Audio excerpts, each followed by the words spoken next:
বাংলাদেশের মিস্টার ডিপেন্ডেবলের গল্পটা বলে শুরু করা যাক। 2008 সালে আইপিএলের প্রথম আসর থেকে অকশনে নিজেকে তুলেছেন এই উইকেট কিপার ব্যাটার। কোনোবারই তার প্রতি আগ্রহ দেখায়নি কোনো ফ্র্যাঞ্চাইজি।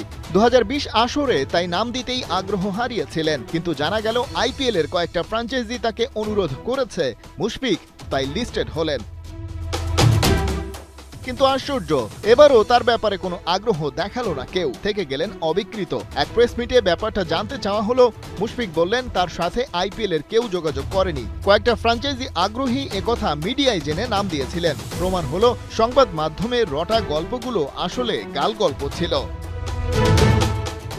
এবারও তেমনই গাল গল্প শুরু হয়েছে বাংলাদেশের দুই পেসার তাসকিন আহমেদ এবং মোস্তাফিজুর রহমানকে ঘিরে। কাটার মাস্টারের সাথে যোগাযোগ করেছে কলকাতা নাইট রাইডার্স, আর তাসকিন যাচ্ছেন লখনৌ সুপার জায়ান্টসে। বিসিবি এনওসি দিলেই উঠবেন বিমানে, চাউর হয়েছে এমন খবর। কিন্তু বাস্তবতা আসলে কি? আলোচনা হচ্ছে কিনা কোনো ক্রিকেটার সাথে? কোনো আলোচনা হয়নি, আপাতত কেউ এনওসিও চায়নি, কোনো আলোচনা হয়নি। তাসকিন মুস্তাফিজকে নিলামে বিট করে দলে ভেড়াতে এবার আগ্রহ দেখায়নি কেউ। তারপর ইচ্ছে খুশি মতো যখন তখন যাকে তাকে দলে টানার সুযোগও নেই, কারণ বিসিসিআই এর বেঁধে দেওয়ার রুল বুক ফলো করতে হয় সবাইকে। প্লেয়ার সাইন করার প্রথম শর্ত অকশনের প্লেয়ার লিস্টে ওই খেলোয়াড়ের নাম থাকতে হবে। তার মানে এই শর্তে উতরে গেছেন তাসকিন মুস্তাফিজ দুজনেই। কিন্তু রুল বুকের এটাই শেষ পৃষ্ঠা নয়। প্রতিটা আইপিএল ফ্র্যাঞ্চাইজি মোট 25 জন ক্রিকেটার দলে নিতে পারে, যাদের মধ্যে বিদেশি সর্বোচ্চ 8 জন। গুঞ্জনে যুক্ত হওয়া ফ্র্যাঞ্চাইজি কলকাতা এখন পর্যন্ত 23 ক্রিকেটার দলে টেনেছে, যার মধ্যে বিদেশি 8 জন। লোকাল রিক্রুট ক্যাটাগরিতে 4টা স্লট ফাঁকা থাকলেও সেখানে বিদেশি কারো জায়গা নেই।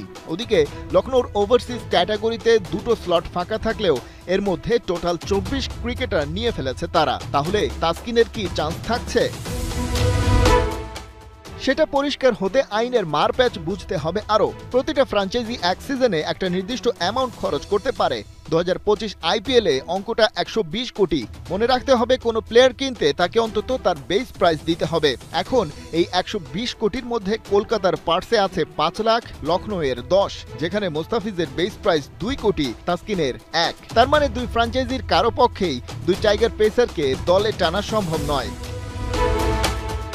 তবে সুযোগ একটা থাকে, অকশন কিংবা রিটেন করে দলে টানা কোনো ক্রিকেটার ইনজুরিতে পড়লে ওই প্লেয়ারের সমান পারিশ্রমিক দিয়ে লিস্টেড কোনো ক্রিকেটারকে নিতে পারবে একটা ফ্র্যাঞ্চাইজি। কলকাতায় এনরিক নরকিয়া এবং লখনৌয়ে মিচেল মার্শের ইনজুরি কনসার্নই মূলত দুই টাইগার পেসারকে নিয়ে ধোঁয়া তোলার সুযোগ দিয়েছে। কিন্তু আসল ঘটনা হলো সাউথ আফ্রিকান পেসার নরকিয়া এরই মধ্যে কলকাতার ক্যাম্পে যোগ দিয়েছেন, আর অস্ট্রেলিয়ার টি-20 ক্যাপ্টেন মার্শ জানিয়েছেন পিঠের ইনজুরিতে চ্যাম্পিয়ন্স ট্রফি মিস করলেও এবং সেই চোট শতভাগ কাটিয়ে উঠতে না পারলেও আইপিএল তিনি খেলছেন।